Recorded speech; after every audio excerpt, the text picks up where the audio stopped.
good afternoon, brothers and sisters. Good afternoon. Ayan, pakitapik naman ang ating mga katabi at sabihin, masaya ako dahil nandito ka ngayon. Ayan.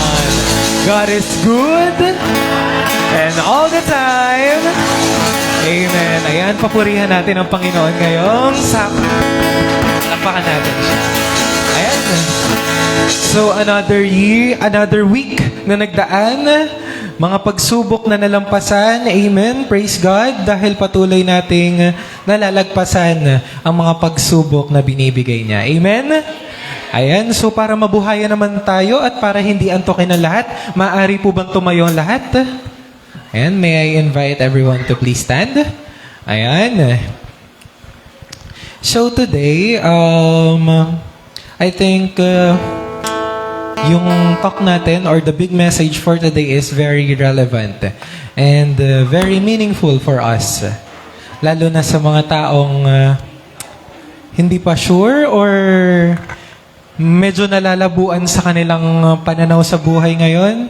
And I think you're in the right place para makinig ng talk at para ma-meet or ma-encounter nyo si Jesus. Amen? Ayan. So, in times of darkness, sa panahon na tayo ay nagugumon sa kadiliman or sa problema dinadala natin sa bawat araw.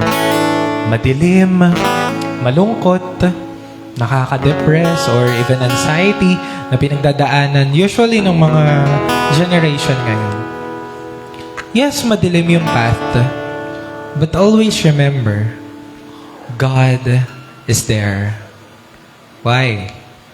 Kasi, pag may kadiliman, hindi pwedeng walang liwanag. In times of darkness, there is light.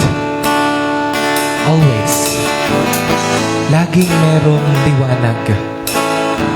At yung liwanag na yon, sino pa ba? Si Kristo.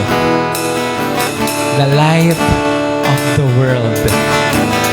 Ang ilaw ng sanlibutan. Ang ilaw sa madilim na daan. Ang ilaw sa madilim na mundo mo. Ang ilaw na lagi mong makikita sa buhay mo. Madilim man ang pinagdadaanan mo ngayon, always remember, God is there. Let God control you. Let God heal you. Let God embrace you. And feel the warm love. The intimate love of God. So as we continue to worship, I want you to feel His presence. I want you to talk to Him. Kung ano nga ba ang dapat mong marinig galing sa Kanya. Nangungusap siya sa'yo. Maybe hindi mo siya pinapansin. Maybe ni-ignore mo siya. Or maybe sinasabi mo, guni-guni mo lang yun. Kasi we can encounter Him everywhere. Makikita natin siya kahit saan. Kahit sa pulube, kahit sa aso, at kahit sa nature na nandyan. He is there. Always reminding you that I am here. And I am your light. The light of the world. Let's worship.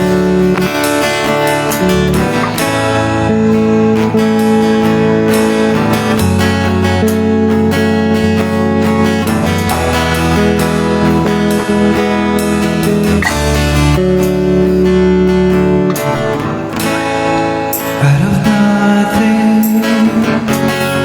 you created. You're the life, you're the life.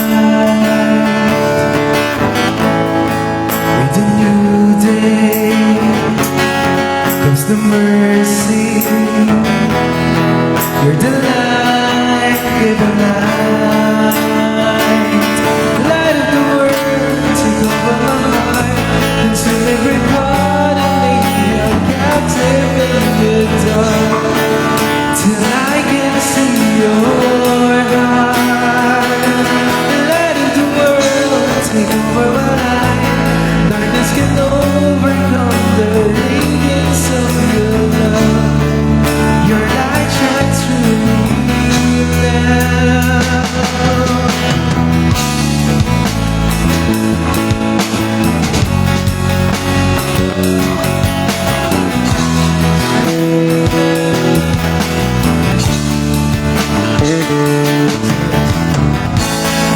From your suffering to your rising, to your light come alive. So living for you, Jesus, the way that you light the world, take over my life. Every part of me, I'm captive in the dark, till I can see your heart. Light the world, take over my life. Darkness can overcome the radiance of your love. Your light shines through me now.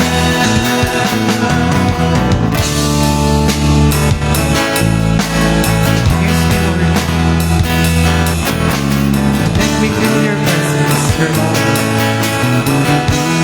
Your divine love. You really use me to take the lost into kingdom. Sing with us. Call me when you need me, to the broken and the waters. Here I am and send me to shine a light from the mountain top. Rhythm is ringing, breaking chains of the homeless heart. Here I am, use me to take the lost and to bring them home. Call me when you need me, to the broken and the fatherless ones. Here I am, send me to shine a light from the mountain top. Breaking chains of the homeless heart. The world take over my life. Consume every part of me. I'm captive in the dark, till I can see your heart. The light of the world take over my life. Darkness can overcome the radiance of your love. Your light shines through me.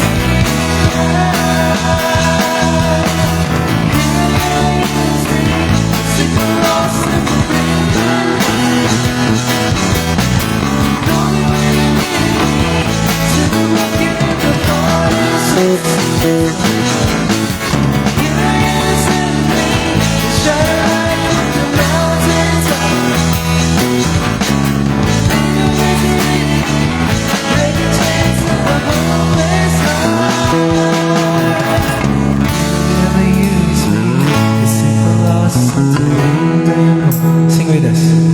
Only when you need me, to the broken and the fatherless. Yes, Lord.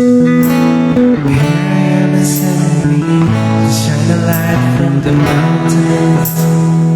Use us, Lord. Rhythm is raining, breaking chains of the hopeless heart. Praise the Lord. Hallelujah, Lord. Praise your holy name. Do you believe na to see is to believe? Naniniwala kayo doon? To see is to believe.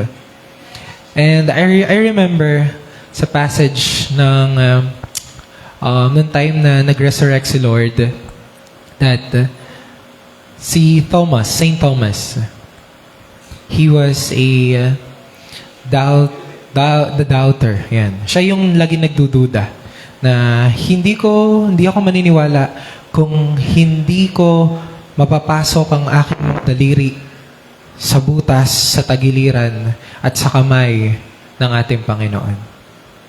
But with that, dumating si Lord. At yung doubt ni Thomas, nawala yun. At napasabi siya, my Lord and my God. Amen? And today, I want you to come and see. I want you to feel the goodness, the presence of God here in this place. Amen? Are you with me? I can hear you. Are you with me? And so let's come and see the goodness, the greatness of the risen Lord in this place. So let's clap our hands to the Lord. If you're out here looking for the truth, if you're stuck with the lies in your head, if you're lost and you're questioning everything around, there's love here waiting for you.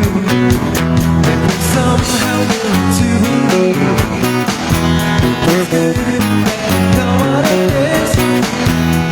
Forgive that's a question, everything around, there's love here waiting for you. Come on, sing it out. Come and see. Come and see. Come and see. Come and see.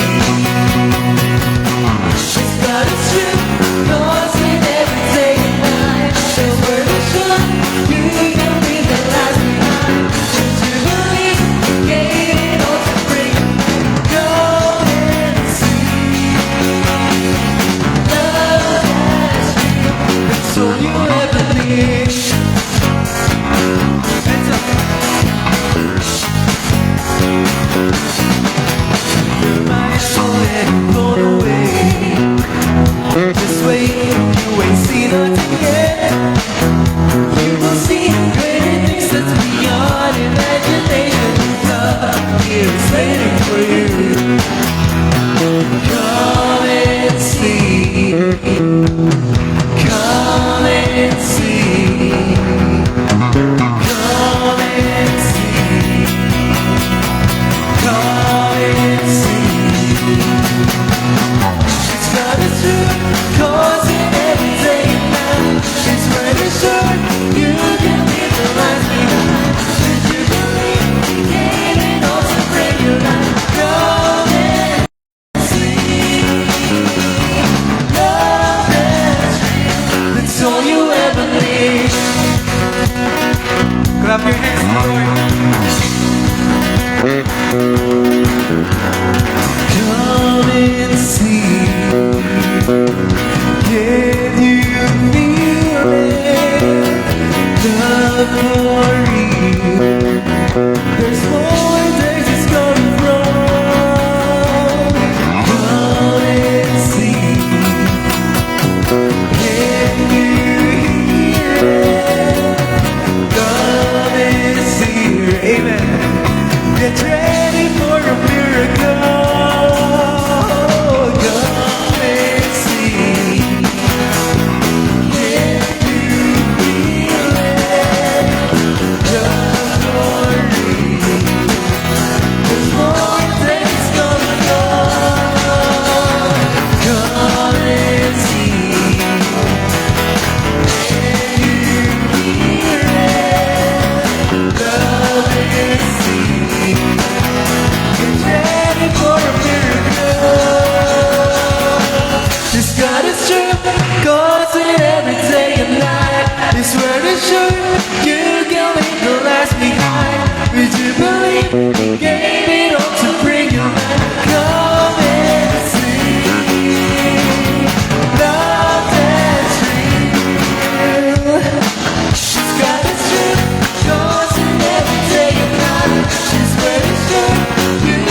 Praise your holy name.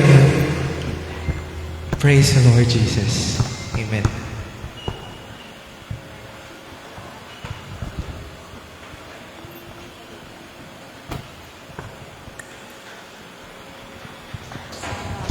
Hello, palakpakan naman ho natin ang ating buhay na Diyos. Batiin naman natin ang ating mga katabi. Happy birthday tuloy. Meron kasi may birthday dito eh. Magandang hapon ho sa inyong lahat. Batiin nyo katabi nyo, magandang hapon. Nakakatuwa naman kahit ang init-init ng panahon ang init-init ho talaga. Pero nandito ho tayong lahat at nagpupurit, nakikinig sa mabuting balita ng ating Diyos. Amen? So mga kapatid, hindi ko na ho papatagalin. We're going to continue our series on Called to Witness. This is how to share the good news to your world. Ayan. Pangilang talk na ho tayo ngayon? Pangatlo na, di ba? And our talk today is entitled, The Cost of Being a Witness. Ano kaya yun? Ano kaya yung cost ng pagiging isang saksi? Okay, mga kapatid, before we proceed, let's pray our favorite prayer in the name of the Father, of the Son, of the Holy Spirit. Amen. Today, I receive all of God's love for me. Today, I open myself to the unbounded, limitless, overflowing abundance of God's universe. Today, I open myself to God's blessings, healing and miracles. Today, I open myself to God's Word so that I become more like Jesus every day. And today, I proclaim that I am God's beloved. I am God's servant. I am God's powerful champion. And because I am blessed, blessing the world in Jesus' name. Amen. Let's sing together, mga kapatid, and pray that something good is going to happen to us. Something good is going to happen. Yes, Lord. Amen. Yes, Lord. This very day, this very year, something good is going to happen to me. Jesus is blessing my life. Hawakan niyo yung katabi ninyo and let's pray together. Something good. Let's pray that something good is going to happen to us. To happen to us. Yes, Lord. This very day, this very year, Lord, listen to your children, Lord. They're praying together, Lord. Pray, and we pray, and we claim, and we pray, Lord. Something good is going to happen to us. It's because of you, Jesus. It's only because of you, Jesus. Amen. Amen. Mga kapatid, let's continue serenading the Lord as we sing Thy Word. Thy Word is a lamp unto my feet and a light unto my path. Thy Word, this is your Word, O God.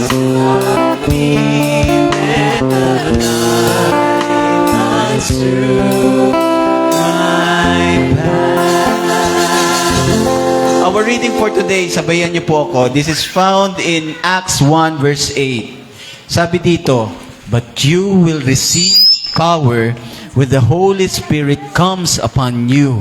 And you will be my witnesses in Jerusalem, throughout Judea and Samaria, and to the ends of the earth. This is our word, mga kapatid. You may sit now. At sa inyong pag-upo, pwede niyo hubang sabihin sa sarili niyo that God will speak to me today. Yan. Kakausapin ka ng Diyos ngayon. Mga kapatid, our series, Called to Witness. Itong series natin, Call to Witness, sa totoo lamang po, simula po ito nung binigay namin sa inyo 2 weeks ago na.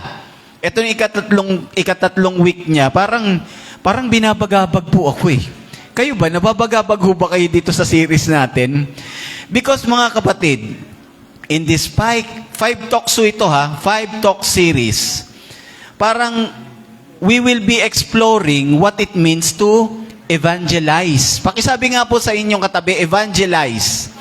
Ano bang ibig sabihin sa Tagalog? Ano yung ibig sabihin ng evangelize? Sa Tagalog, ituro mo yung mabuting balita or hikayatin mo yung mga tao sa Kristyanismo. That's evangelism. And what does it mean to evangelize? Ano ba yung ibig sabihin nito? Ano nga ba yung ibig sabihin ng evangelize? Mga kapatid, eto po sa atin hong mga Katoliko, for us Catholics, kilala ho tayong mga Katoliko sa mga misa. Di ba? We are known for our masses. Kilala tayo sa ating mga rosaryo, sa rosaries. Kilala tayo mga Katoliko sa mga novena. Di ba? And kilala tayo sa mga prosesyon. Tama ho ba ako? Diyan tayo kilala mga Katoliko. But evangelizing others, hindi ho tayo kilala dyan eh. Tama po ba ako? Na parang hindi yan kasama sa ating bokabularyo. Yung mag-evangelize. Bilang mga Katoliko, wala. Yan ay ginagawa ng ating mga kapatid na protestante. Pero hindi ho tayong mga Katoliko. Tama po ba ako? We say, parang, ako ewan ko kung may nakaranas na ho ba nito, yung habang kayo nagbabiyahe, nakasakay kayo sa bus, biglang may aakyat at magtuturo ng mabuting balita. Di ba? Or kaya na doon sa jeep, bigla na lang magsasalita ang mabuting balita, may magpapahayag. Or kaya, doon sa palengke, merong dala-dala pang speaker at nagsasabi ng mabuting balita. Pero, sa ating mga Katoliko, tayong mga Katoliko, ewan ko po kung totoo po ito, pero ultimo, pag tayo kumakain sa labas, may mga nakikita po ba kayong parang nagpapagpag ng kinain bago kumain? Yung parang pagkaupo, gaganon siya. Parang nagpapagpag. Pero at tanda na pala. In the name of the Father, of the Son, of the Holy Spirit. Parang nahihiya. Di ba parang ganon ho tayo? Parang invisible. Alam niyo ho, mga kapatid, si Mrs. wala ngayon kasi meron po siyang ginagawa. Pero nung nag-aaral pa ho siya riyan sa Morong, meron yung school dyan, meron nung isang bench na parang pahingahan ng mga estudyante pag wala ho silang pasok. Walang klase. So may isang grupo po ng estudyante. Katabi ho ni Mrs. Isang grupo. Maya-maya may lumapit. Estudyante rin. Bigla lang hong naupo dun sa bench. Tapos hindi na ho namamalayan, kinakausap na pala yung grupo ng mga estudyante. Ano pinag-uusapan nila? Pinag-uusapan nila si Jesus.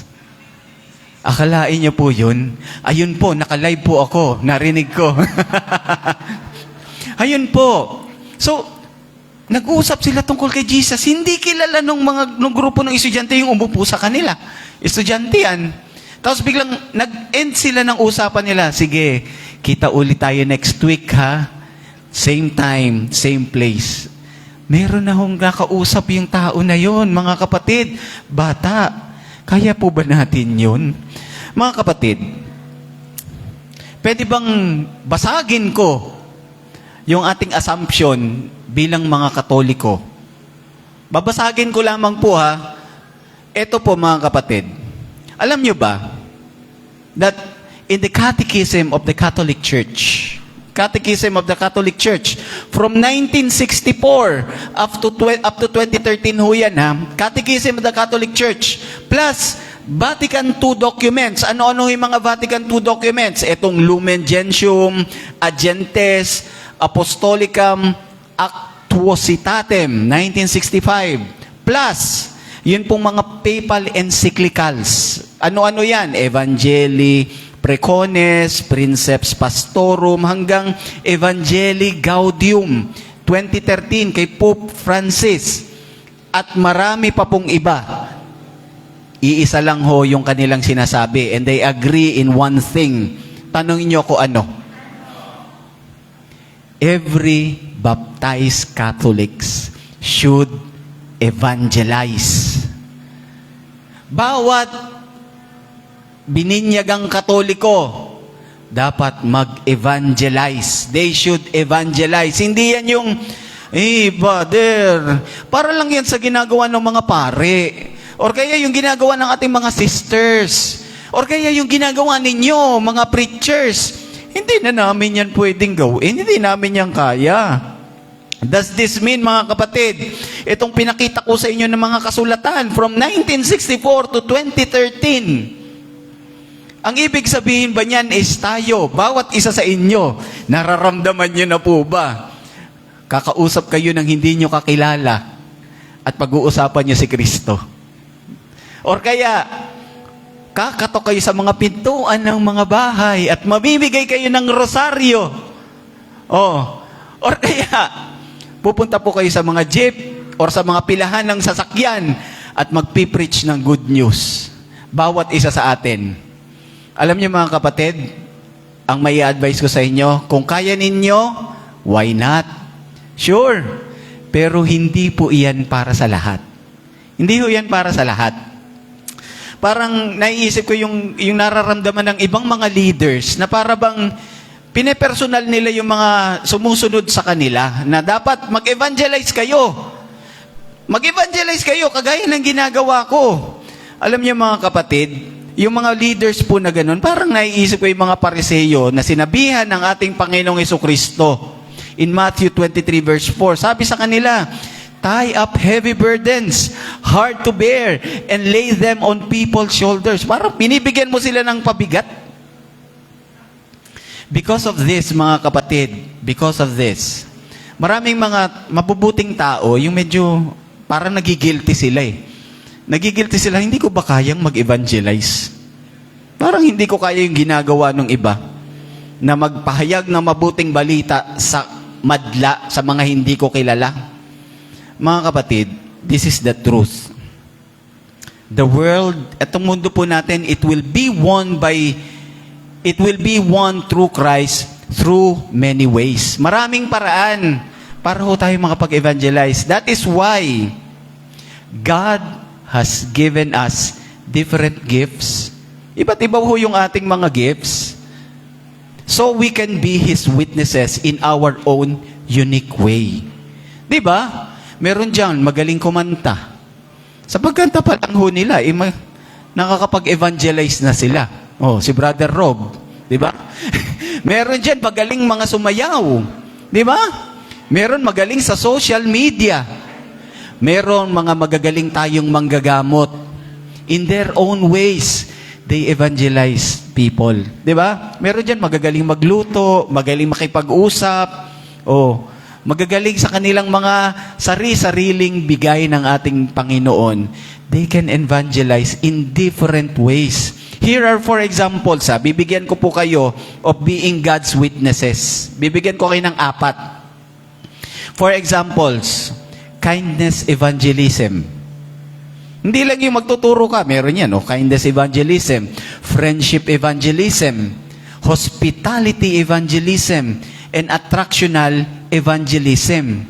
Isa-isahin ko po kung ano-ano itong mga ito. Kindness evangelism. Ano ho ba yan? Yung pagiging matulungin mo lang sa kapwa mo Pagiging matulungin mo sa kaibigan mo, sa kamag-anak mo, or sa iyong kapitbahay, or sa office mate mo, na ipinakikita mo yung iyong kabutihan. That's evangelism. Ano pa? Friendship evangelism. Yung ginagawa na ho natin ngayon, natutuwa po ako, i-announce ko sa inyo, yung ating couples ministry, lumalaki na po.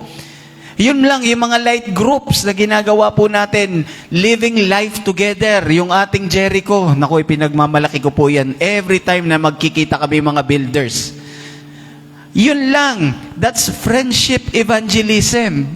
Building genuine relationships. That's evangelism. Ano pa? Hospitality evangelism. Yan pong Queen Mary Hospital. Pero hindi po yun. Hospitality, ibig sabihin, meron pong gumagawa sa atin ito. Yun bang nag-i-invite kayo ng mga tao para pumunta lang sa bahay ninyo at kumain? Isang bagay ho yun, to evangelize people. Nakikita nila si Kristo sa inyo. Ay nako, hindi ko po malilimutan si Ninang Medi. Nung isang araw niyaya niya kami doon sa kanyang bahay. Sabi niya sa akin, this is the first time again for the longest time na ako'y nagluto. Ay nako, kitang-kita ko si Jesus Christ kay Ninang. That's hospitality evangelism. Ano pa? Attractional evangelism. Ito naman ho, inviting people to our gatherings. Dito lang sa feast. Pagpunta ho dito sa feast, pag-i-invite ng tao, that's evangelism. Di ba? Inviting people to attend the light group, the feast lights, yung jewels ho natin, meron tayo.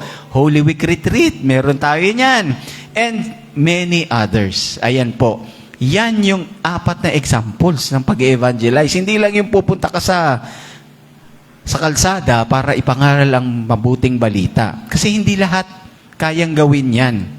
Pero mga kapatid, no matter how God calls you to be His witnesses, kahit anong paraan, meron ho yung common denominator.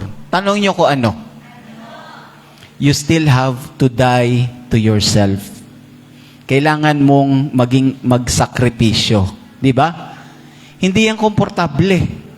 Kailangan mong magsakripisyo. And today, mga kapatid, we will have 2 passages na isinulat ho from the Gospel of Luke and another one from the Acts of the Apostles. Babasahin ko ho ito sa inyo.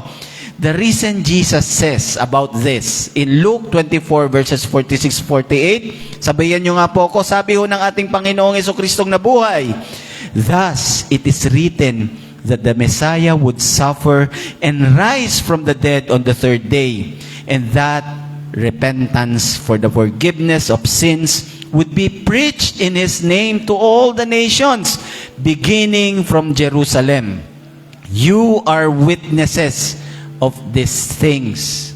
Itong mga bagay na ito, inyong nasaksihan. Di ba? Sumunod, meron pa ho, the Acts of the Apostles. Sinabi ho ni Luke, witness again. Sinabi niya dito, Jesus tells His disciples, Acts 1 verse 8, but you will receive power when the Holy Spirit comes upon you, and you will be my witnesses in Jerusalem, throughout Judea and Samaria, and to the ends of the earth. Ayan ho yan, mga kapatid. This raises a question. Itong binasa ko po sa inyo. Kasi, mga kapatid, sa 3 taon, for 3 years, more or less, yung mga disipulo ni Jesus, nakasama naman nila si Jesus. Napakinggan naman nila si Jesus. At talagang nakipag-hangout sila sa ating Panginoong Jesucristo. Ang tanong, hindi pa ba yun sapat? Hindi pa ba yun sapat para sila'y mag-evangelize? Nakita na nila at nakasama na nila yung ating Panginoong Jesucristo. Hindi pa ba yun sapat? Na parang bakit kailangan pang hintayin yung Holy Spirit to come before they go out to be witnesses? Bakit kailangan pang hintayin yung Espiritu Santo? Alam niyo mga kapatid, my guess, tanong niyo ako ano? To be God's witness. We cannot rely on yesterday's experience of Jesus. We must get a fresh experience of Jesus today. Amen? That's why here is our big message for you. Keep meeting Jesus. Keep meeting Jesus. Alam nyo, sa ngayon pa lang po ako po'y humahanga po sa inyong mga nakikita ko dito sa Peace Queen Mary. Tanong ko bakit? Alam nyo, ang taas naman ho talaga ng ating gasolina ngayon. Diba? Sa taas ng gasolina, nag-domino effect. Tumaas rin yung ating mga bilihin. Yung pamasahe po ba, tumaas na? Diba? Pero despite that, narito po kayo sa Queen Mary. Ang init-init pa ng panahon. Pero narito kayo sa Queen Mary, sa feast Queen Mary, para makinig ng mabuting balita. And that is a manifestation, mga kapatid, that you want to keep meeting Jesus every day. Amen? Amen. Mga kapatid, palakpakan nyo naman yung katabi ninyo. The last verse, mga kapatid, we read in Acts 1 verse 8. Ito po yung table of contents ni Luke. Table of contents. And Luke shows the outline of his entire book. Pinapakita niya, which is the three phases of Jesus movement. Ano yan? Ito po. The three phases of Jesus movement. Una, Acts 1 to 7. Ano yung Acts 1 to 7? Ito po is, Acts 1 to 7 are about what happened in Jerusalem. Ano ba yung nangyari sa Jerusalem? Then, Acts 8 to 12, yung phases ng Jesus movement, Acts 8 to 12, these are about what happened in Judea and Samaria. Magkahiwalay po yan. Jerusalem magkalayo, yung Judea and Samaria. And Acts 13 to 28 are about what happened in the Mediterranean world. Kung ano yung nangyari in the Mediterranean world, which is, ano yan? Ito po yung present day Syria. Yan yung present day Turkey, Greece, and Rome. Representing the ends of the earth. Jesus, I believe in you, and I would go to the ends of the earth, to the ends of the earth, for you alone are the Son of God, and all the world will see that you are God, to the ends of the earth. Kumbaga, tanran-tanra ko po, noong ako'y bata pa, ang end of the earth ko, yung bahay, pag bumili na po ako rin sa tinrahan, rin sa medyo malayo sa amin, nung kinding hubo. Yun po yung ends of the earth ko, yun yung dulo. Kasi hindi na po ako makakalayo, kasi talagang natatakot na po ako, baka may kumuha na sa akin. That is the end of the earth. Mga kapatid, in our last talk, we discussed the Hebrew word for witness. Di ba? Ano ho ulit yung Hebrew word ng witness? Id. Di ba? E-I-D. E-I-D, Hebrew word for witness. And we share what we see. Di ba? As a witness, ibinibigay natin or ikinakalat natin kung ano yung ating nakita. Ngayon, mga kapatid, if you haven't met Jesus in your life, how can you share Him to others? Kung hindi nyo pa natatagpuan si Kristo sa buhay ninyo, paano mo siya i-share? Diba? Imposible. It's impossible. For you can only give what you have. Yan lang ibibigay mo kung ano yung meron kay. Sabi nga ho ni Pope Benedict XVI in his encyclical Deus Caritas Est. Ano ho yun? God is love. Sabi ho niya, he wrote that, being Christian is not the result of an ethical choice or a lofty idea, but the encounter with an event, a person. Since God has first loved us, love is now no longer a mere command.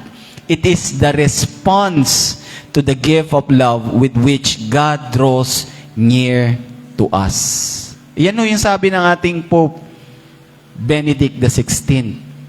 Mga kapatid, Christianity is not a self-help program. It's not a self-help program or kaya yung pagiging matuwid, kagaya ng Confucianismo. Christianity is about meeting Jesus and being overwhelmed by His love. You cannot help but love others too. Yan o yung pagiging Kristiyano. Kasi sa sobrang pagmamahal ng Panginoon na nararamdaman mo, hindi mo mapipigil kung hindi magmahal ka rin sa iyong kapwa. Here are two verses, mga kapatid, that captures id, pagiging witness. The Hebrew word for witness. When the religious leaders told Peter to stop talking about Jesus. Alam niyo ho ba yun? Sabi ng mga religious leaders, Hoy Pedro, wag ka nang pakalat ng mabuting balita. Or wag mo lang ipagkalat si Kristo. Sabi sa kanya ng mga religious leaders. Alam niyo ho kung ano sinabi ni Pedro? Ito sabi ni Pedro. It is impossible for us not to speak about what we have seen and heard. Sabi ni Pedro, imposible.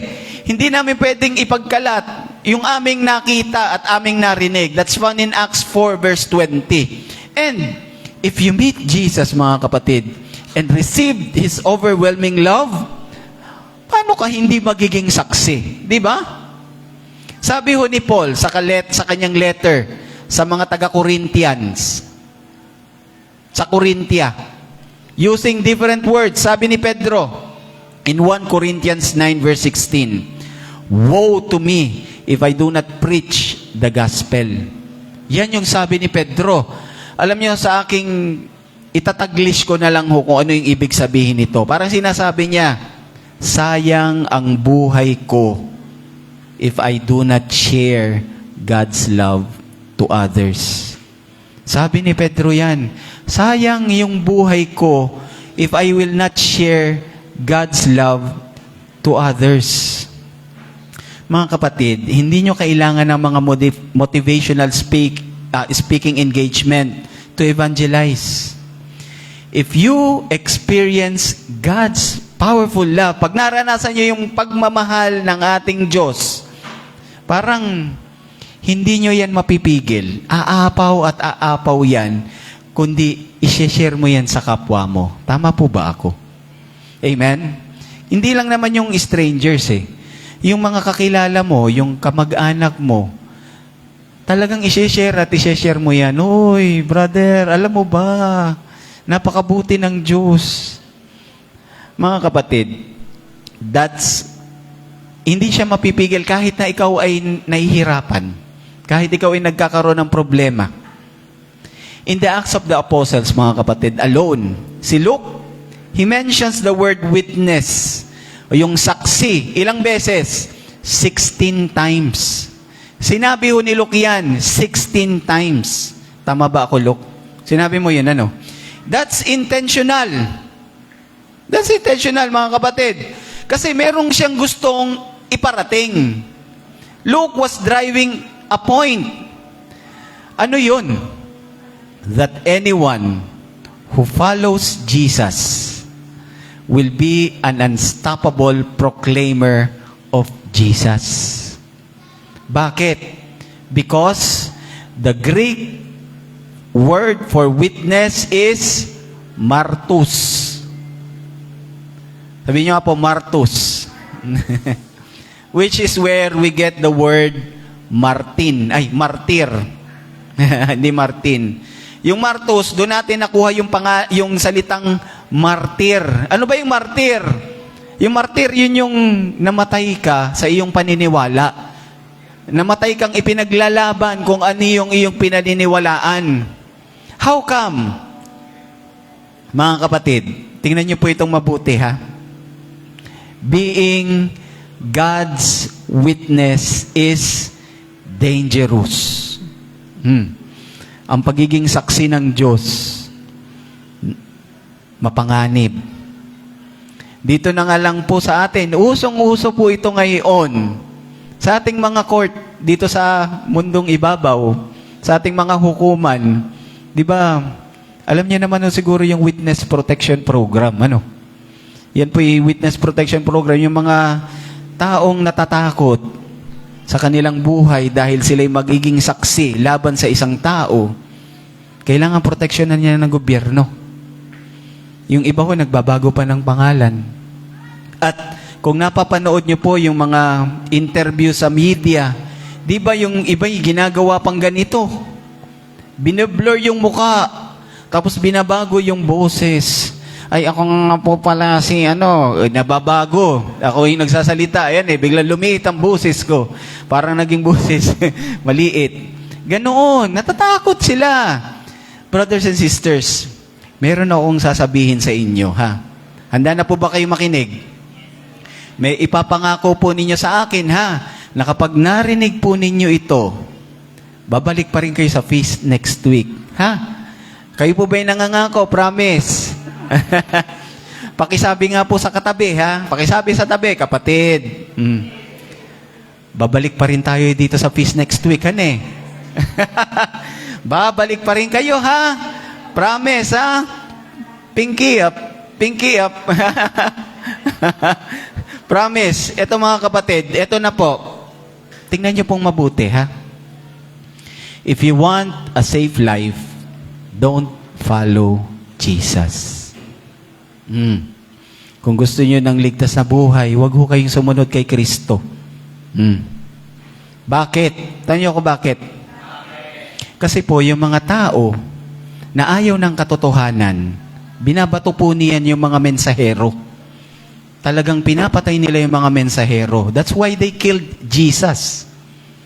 Ayaw ng katotohanan, pinatay si Kristo. And that's why they killed this young man. Itong tao ho na ito, pinatay nila. Sino ho siya?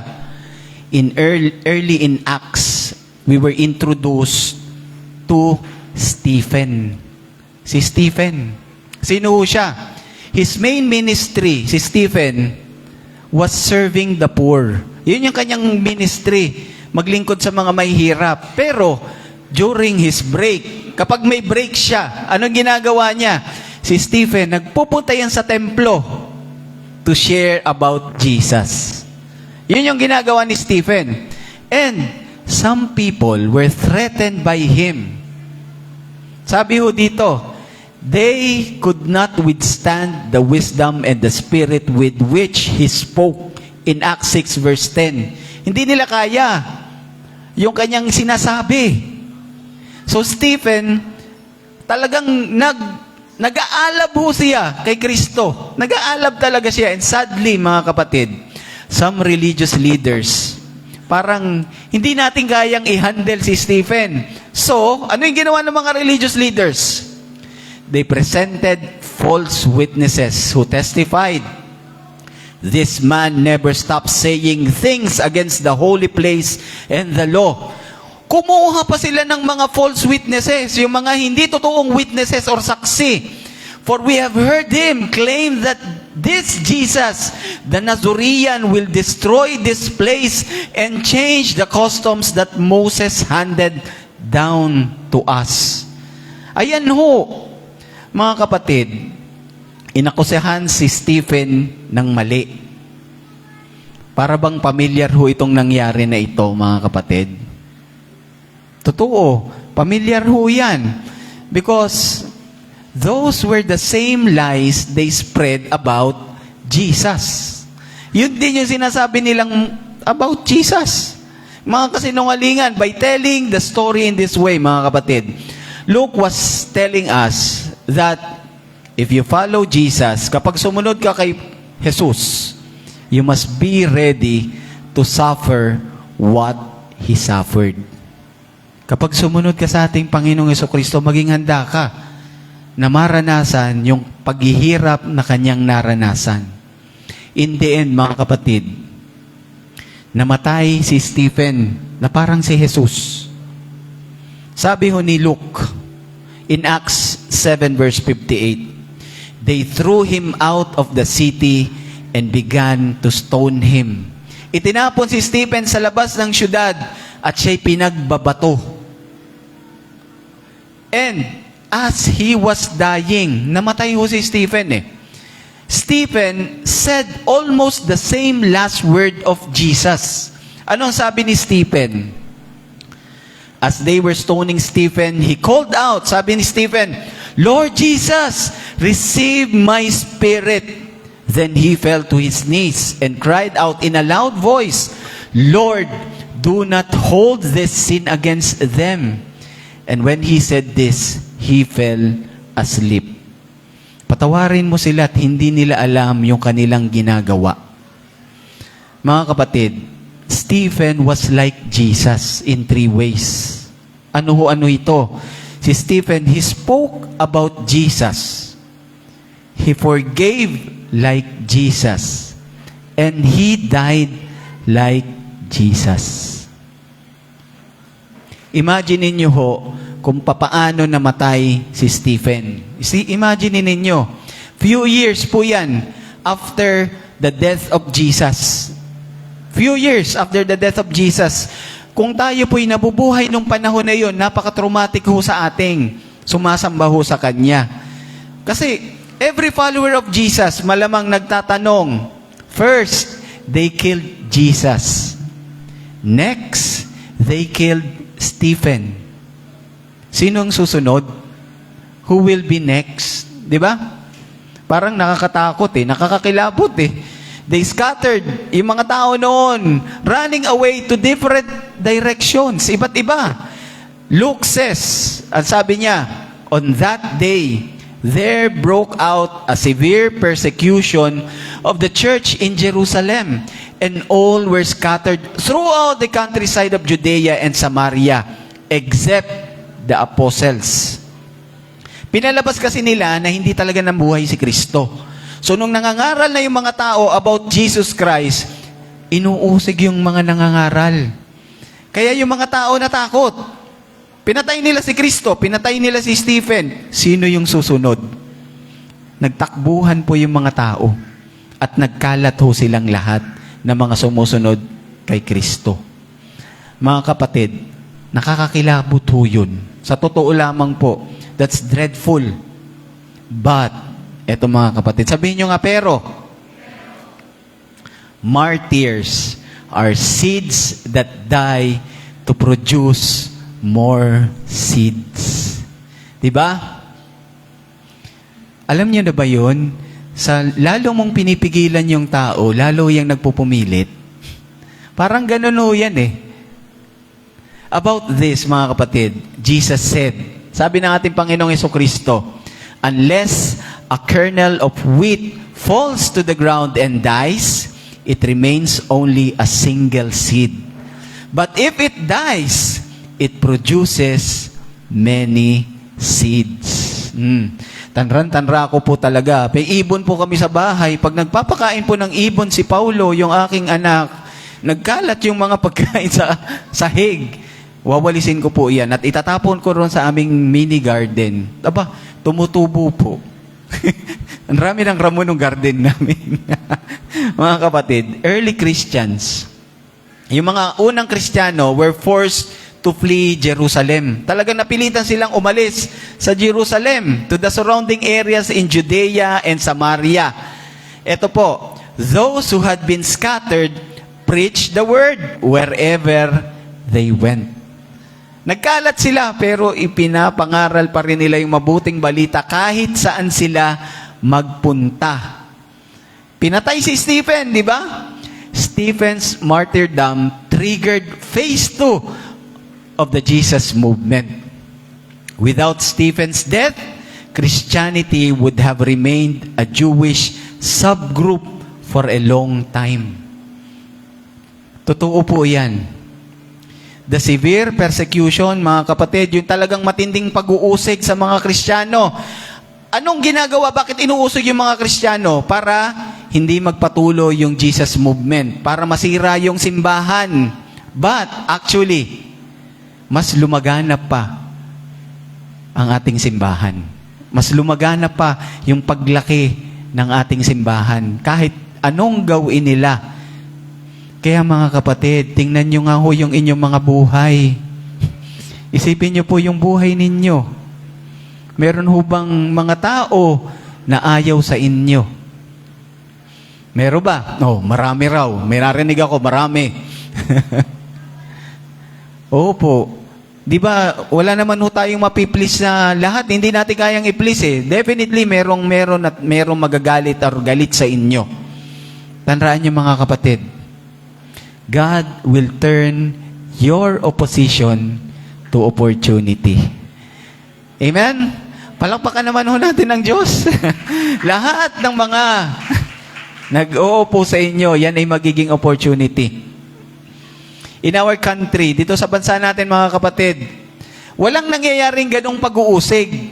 Meron na ba kayong nabalita dahil nangangaral sa buhay ni Kristo, pinatay? Dito sa bansa natin, meron na ba kayong nabalita? Nagsalita lang dun sa bus, binaril sa ulo. Wala, di ba? Walang nangyayari sa ating bansa na ganyan. In the Philippines, mga kapatid, 79%, ha? Tingnan nyo, ha? 79% of the population is Catholic and 88% are Christians. So, ano ibig sabihin yan? Tayo po yung mga pinagpala. We are blessed. Kasi kahit saang lugar, pwede tayong magdasal. Pwede tayong mag-antanda. Kahit saan tayo magpunta.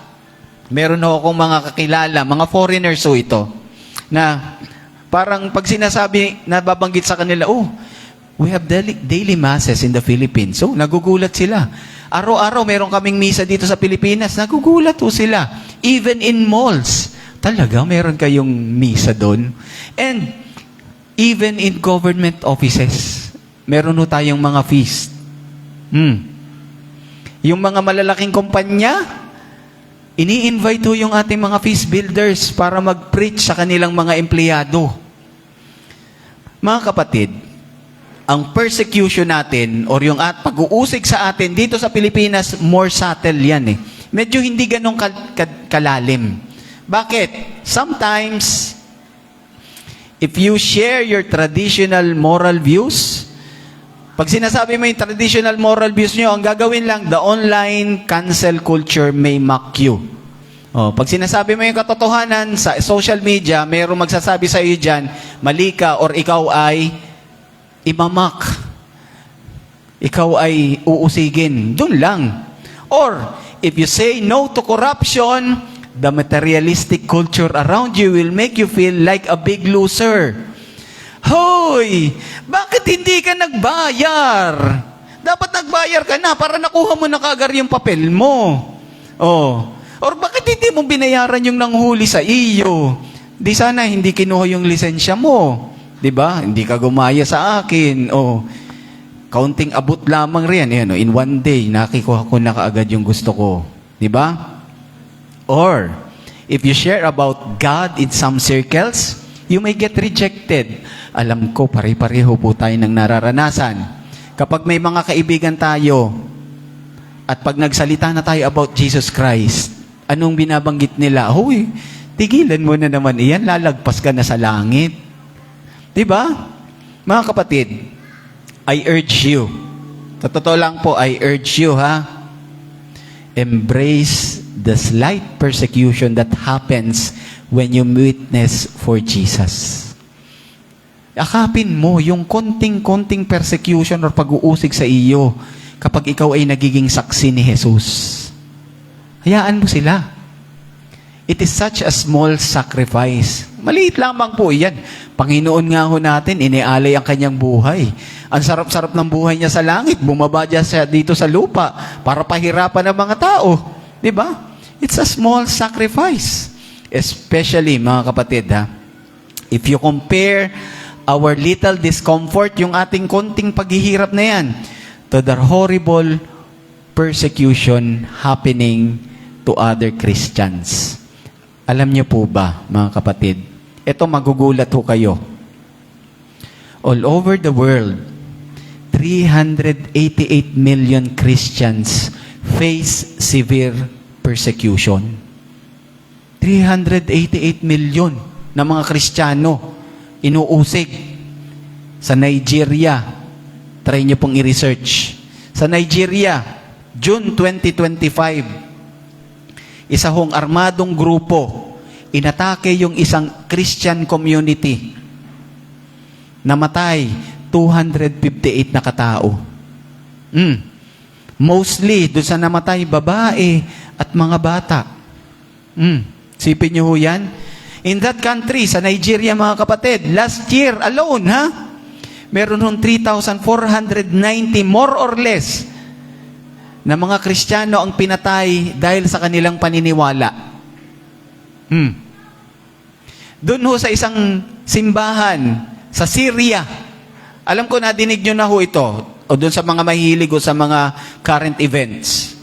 Meron nung suicide bomber na pumunta doon sa simbahan. 25 na katao namatay. In one Christian town sa Myanmar, ito medyo malapit to sa atin, 21 out of 22 churches Simbahan, sinira ng military coup. I could go on, mga kapatid, on and on, sharing kung paano inuusig yung mga Kristiyano sa North Korea, sa Somalia, sa Yemen, sa Sudan, Eritrea, Pakistan, Libya, Iran. Ang daming mga inuusig na mga Kristiyano, but like when Stephen was martyred, nung pinatay siya, something beautiful happens. Alam niyo mga kapatid, yung pagkakaiba, talagang kitang-kita. Kitang-kita. In the Philippines, mga kapatid, according to the 2023 Social Weather Station Survey or Report, tingnan niyo po ha, sa Pilipinas ha, tingnan niyo ito. Sunday Mass attendance. O, sino ho mga nagsisimba ng linggo? Itaas ang kamay. Sa Pilipinas, 37%. Pero sa Vietnam, 90%. Tama ba, Brother Rob? Yung mga nakapunta na ho sa Vietnam, 90% nagsisimba ng linggo. Ngayon, kung medyo nakita ninyo, ang laki ng difference, di ba? Parang nakakamangha. Tingnan nyo po ito mga kapatid. 60% ho sa mga Katolikong Vietnamese. 60% ha? Kung baga sa 6 sa bawat 10 tao na mga Katolikong Vietnamese umaattend ho ng misa. Araw-araw. Di ba? Araw-araw. Mga kapatid, bakit parang buhay na buhay yung kanilang pananampalataya? Yung ating mga kapatid na Vietnamese. Bakit kaya? Tanong niyo ko bakit? Ito po yung sagot. The martyr effect. Ano yung martyr effect? Mga kapatid, hindi kagaya dito sa Pilipinas, yung mga Katolikong Vietnamese, the Vietnam Catholics, mga kapatid, dumaan ho sila sa napakatinding pag-uusig, sa napakahabang panahon. 1820 to 1880, as much as 300,000 Vietnamese Catholics po pinatay para lang sa kanilang paniniwala. 1975 to the present day, the communist era. Alam niyo ho bang yung mga Katoliko na Vietnamese, they face restrictions in their worship and harassment of church leaders. Nakakaranas ho sila. And yung kanilang nararanasan at kanilang pinapakita, ganyan din ho yung pinapakita ng ating mga kapatid na Kristiyano na inuusig sobra-sobra saan? Sa China, sa East Timor, sa Nigeria, sa Iraq, sa Syria, sa Pakistan, sa Poland, at sa marami pang lugar. Ito po mga kapatid, nadinig ko lang ho ito kay Brother Arun ha. Alam niyo yung sinabi ni Brother Arun, sa isang lugar daw ho sa Middle East, siya ho ay in-invite para mag-preach. Ewan ko lang ho, si Ate Christina makakapagsabi ho siguro nito. Ngayon, nadun daw ho sila sa isang restaurant. Magpipreach si Brother Arun. Pero yung pagpunta niya doon, merong cake na nakalagay sa restaurant. Sabi ni Brother Arun, "Uy, bakit may cake? Sinong may birthday?" Sabi pala ng mga tao, "Brother, kasi pagka biglang may rumating, uhulihin tayo, bawal. Kakanta kami ng happy birthday to you." Birthday mo, ano eh? Happy birthday to you. Sabi ni Brother Aaron, ay sige. Pag nagkataon, sabay-sabay tayong uhulihin. Sabi nung nag-invite sa kanya, hindi po. Kayo lang yung uhulihin. Kayo yung nagpe-preach. Pero mga kapatid, ganun ho yung nangyayari sa ibang lugar. Patago ho silang nagdarasal. Patago silang sumasamba. Pero kahit alam nilang sila'y pwedeng hulihin, ginagawa at ginagawa pa rin nila. That's martyr effect. They call that the martyr effect. In these countries, mga kapatid, yung pagiging Katoliko, hindi na ho yan cultural thing. Hindi na ho yan cultural thing na parang, tradisyon na natin ito kaya natin ito ginagawa. Hindi na ho yun ganun sa kanila. It's so real that they are willing to die for Jesus. According to Tertullian, mga kapatid, the blood of martyrs is the seed of faith. As I end, mga kapatid, indeed, kailangan ho natin dito sa Pilipinas, kailangan natin ng martyr effect. Tama po ba ako? Para tayo magsimba lang lagi. Hindi yung tuwing mahal na araw lang napupuno yung simbahan or tuwing Pasko. Pagkatapos, wala na. Di ba? We need that martyr effect. Pero papaano? Di ba? Papaano? Alam niyo mga kapatid, tinatawag pa rin tayo ng Diyos para maging saksi. Para maging kanyang martus. And there are two kinds of martyrs, mga kapatid. Merong dalawang klase. The red and the white. Hindi ho yan yung kulay nating pula, tsaka dilaw, tsaka kung ano pa, ha? The red and the white. Ano ho ito? Red martyrs. Tingnan niyo mga kapatid. They physically die for their faith. Namatay talaga sila dahil sa kanilang paniniwala. White martyrs, they die to their own selfishness to witness God's love. Brothers and sisters, God is calling us. Tinatawag ho tayo ng Diyos. Next slide. Natawag tayo ng Diyos to be white martyrs. Mamatay tayo sa ating mga sarili. Yan ang tawag sa atin. Hindi ko ho alam kung ano ho kayo. I don't know about you. Parang imposible, hindi ba? Kasi masyado naman akong makasarili. But, ano yung solusyon? Tanong nyo, ano yung solusyon? Encounter Jesus again. Tingnan nyo lagi yung kanyang sakripisyo sa krus. Lagi yun yung tingnan. And be overwhelmed by His love. Alam nyo, pag nararanasan nyo ho yan lagi, hindi kayo mapipigil na maging witness ng ating Panginoong Hesukristo. Amen? Mga kapatid, keep meeting Jesus. Amen. Amen. Palakpakan naman ho natin ang ating Panginoong Hesukristo. Let's pray ho. Tayo ho kayo. In the name of the Father, of the Son, of the Holy Spirit. Amen. Lord Jesus, thank you for this day, Lord. Patawarin mo kami, Panginoon, kung mahihina po ang aming mga puso. Paano kami maging saksi sa iyo. Pero, Panginoon, salamat. Salamat dito sa inyong ibinigay sa amin ngayong araw na ito. We will keep meeting you and we will be witnesses of you in this world. Lord Jesus, maraming salamat. Ang buhay po namin dito ay iniaalay namin sa inyo. Ang aming mga paghihirap, ang aming mga kasiyahan, ang aming mga nararanasan, Panginoon, lahat ito'y aming itinataas. Itinataas namin for your glory, O God. This we ask and pray in the mighty name of Jesus. Lord, help us and be with us always. Amen.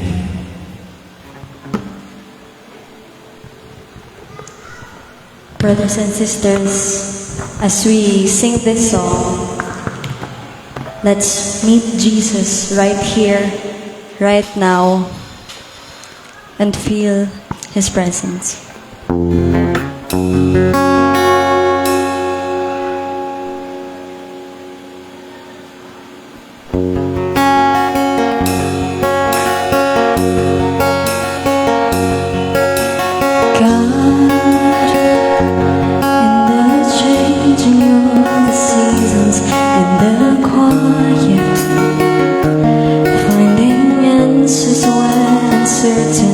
There is joy that is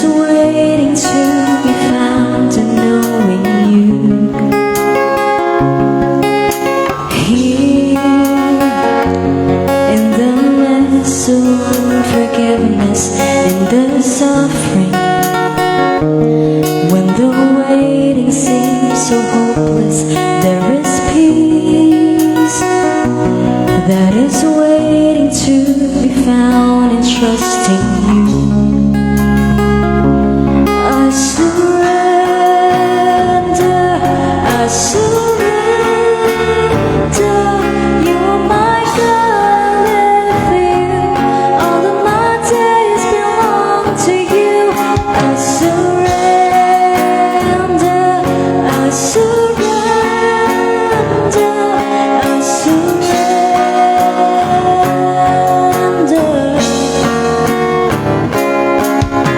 Speak in your truth and word, I listen in your presence. Your overflowing grace surrounds me with new life. That's now revealed in your unfailing love. I surrender, I surrender. You are my God, and live for you. All of my days belong to you. I surrender, I surrender, I surrender.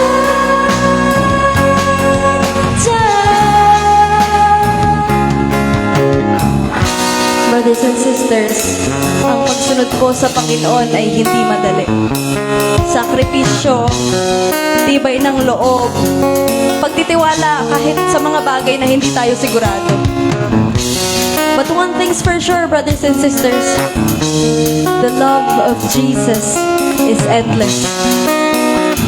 It is endless na kahit tayo, hindi natin makontain siya, na tayo lamang yung nag-overflow, kaya hindi natin maiwasan na i-share siya sa ibang tao. Amen? But before that, brothers and sisters, Jesus calls us to lay our lives down and surrender it to Him. And as we sing this next few lines, let this be our response to God. Listen.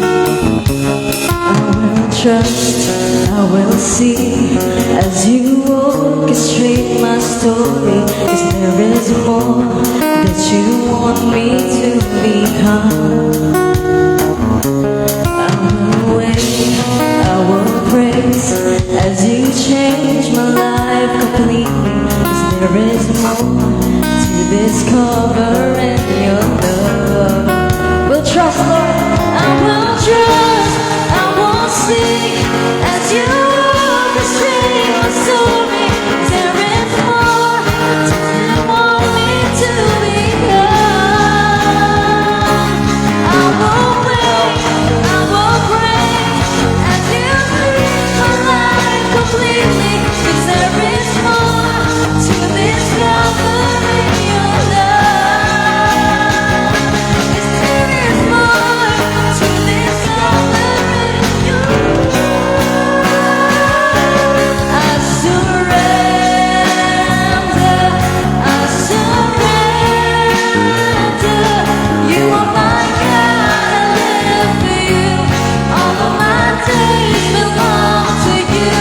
I surrender, I surrender. You have my heart, it's yours to keep. I want the life you want for me. I surrender, I surrender, I surrender.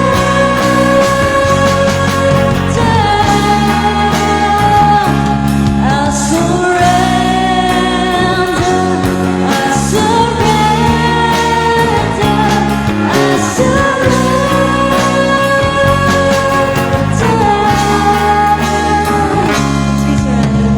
even if I can't see the promise,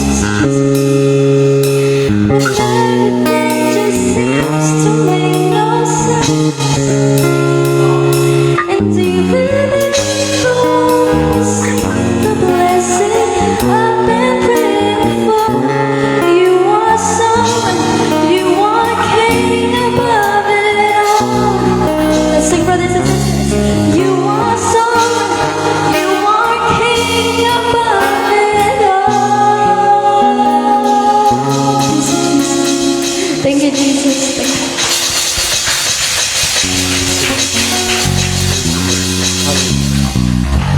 Thank you.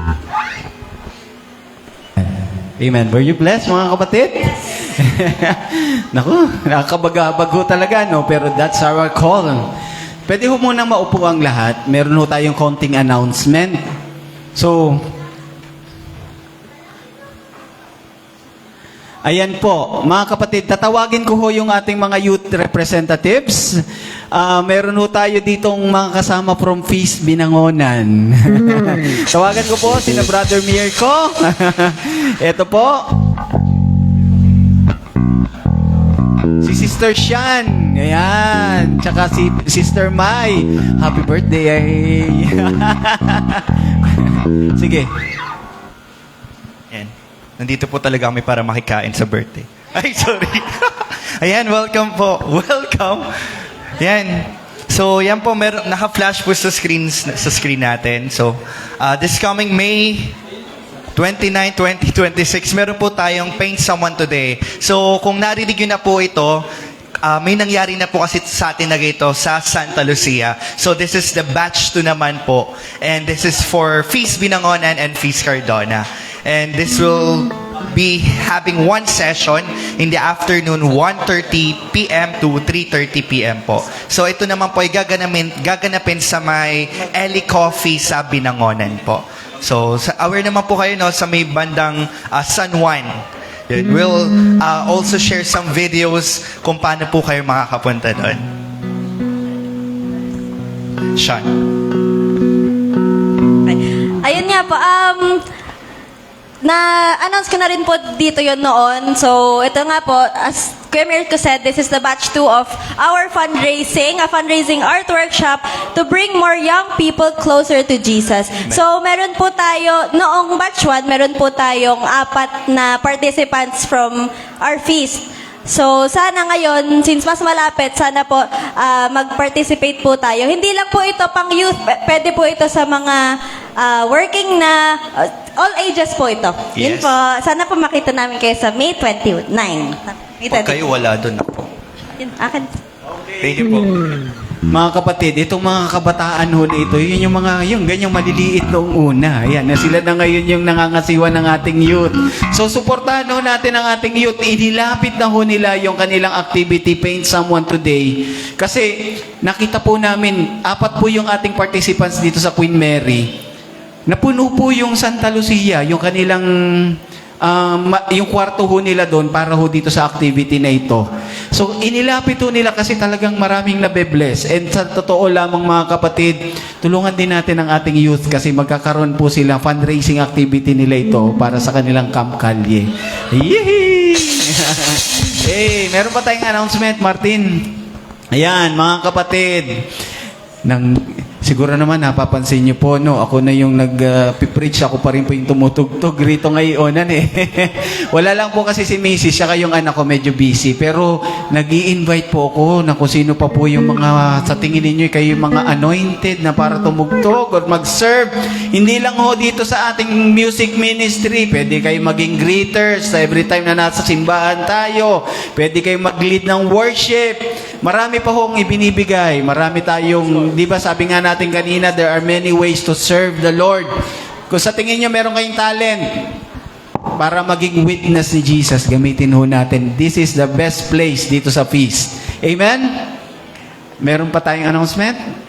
Ayan mga kapatid, dun ho sa mga, tayo ho medyo high-tech na ho tayo, sa mga gustong magbigay ng kanilang love offerings and tithes, dun sa ating I Give Club, eto ho, yung ating QR code. Ayan. Pag sinubukan nyo ho yan, Queen Mary po yung inyong makikita. So talagang doon at doon po mapupunta yung ating mga ibibigay na love offerings and tithes para po sa pagpapalaganap ng ating mabuting balita at pagtulong sa ating kapwa. Ayan. There are many ways to give, mga kapatid. Ha? Many ways. Ito na ho yung isa.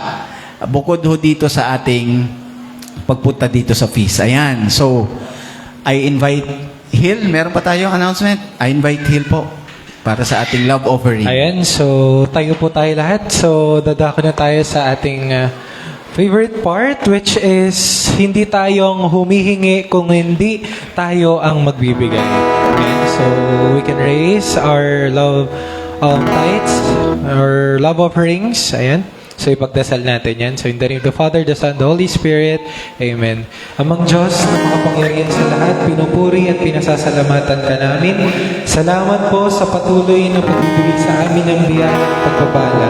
Bagamat ito man lang po ay muntik na kayanan namin sa araw na ito ay malugod po namin iaalay at ibibigay sa mga nangangailangan. Continue to bless us, O Lord, so that we will continue to serve you sa ganitong pamamaraan. Kahit hindi man ito ganong kalaki, ito ay magiging sapat para makarating sa mga nangangailangan na patuloy mong pinagpapala. So, continue to bless ang mga taong magbibigay, lalo-lalo na ang mga taong ito lang mga nakayanan, ngunit ito ang iaalay nila. So, this we ask and pray in the mighty name of Jesus. Amen. So, let's do our love offering.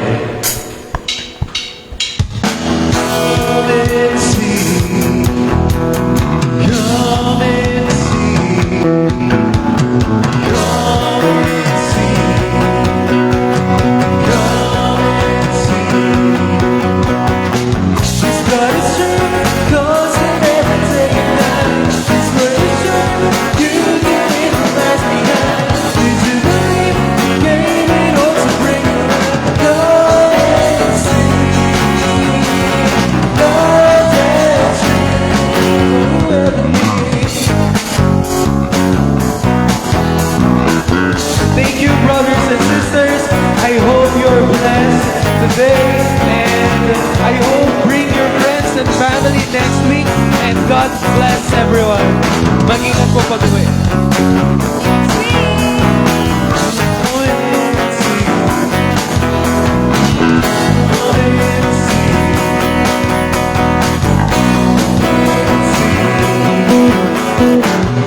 God is true, cause He never take a lie. It's really sure, you in the light. To believe, gaining or to bring around. God is free, God is free, so you ever be.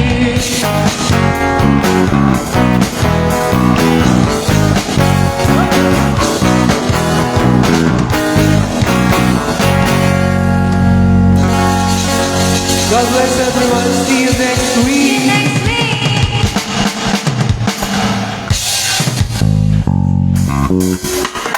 Happy birthday to you. Alright, kantahan naman natin ang ating butihing youth. Happy birthday.